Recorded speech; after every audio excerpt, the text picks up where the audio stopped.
Voici une vidéo qui va vous présenter ce que sont les fonctions. Alors, qu'est-ce qu'une fonction? C'est un processus qui a un nombre associé à un autre nombre. Autrement dit, c'est comme si on considérait une machine dans laquelle on met un nombre et on en récupère un autre à l'arrivée. Lorsqu'on étudie la bourse, on étudie les fonctions. Lorsqu'on étudie une activité sismique ou volcanique, on utilise aussi des fonctions.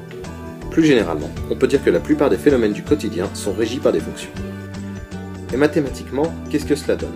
Alors, nous allons pour commencer considérer une fonction toute simple que nous connaissons depuis longtemps, qui sera mettre un nombre au carré. Si avec cette fonction on veut mettre le nombre 2 au carré, on obtient 4, ce qu'on notera comme le suggère cette image. Si maintenant on applique cette fonction au nombre -5, on obtient 25, car -5 au carré, c'est-à-dire -5 fois -5, fait bien 25. De manière générale, pour un nombre x quelconque, on notera de cette manière f de point, x, une flèche, x au carré. Cela se lit f qui a x associe x au carré. L'autre manière de noter ça est f entre parenthèses x égale x au carré. Ce qui se lira f de x égale x au carré. On voit bien que le nombre qu'on met entre parenthèses est celui qu'on a au début, ici x.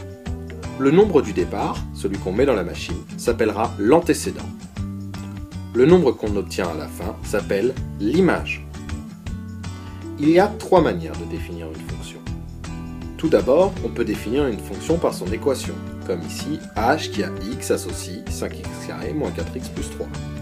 On peut également utiliser son graphique. Toute fonction peut se représenter par une courbe dessinée dans un repère. Sur un tel graphique, on lira en abscisse les antécédents et en ordonnée les images. Enfin, la troisième manière de définir une fonction est par son tableau de valeurs. Sur la première ligne, on lit les antécédents, les x. Sur la seconde ligne, on lit les images, p de x dans l'exemple précédent. Et voilà, au travail. Bon courage!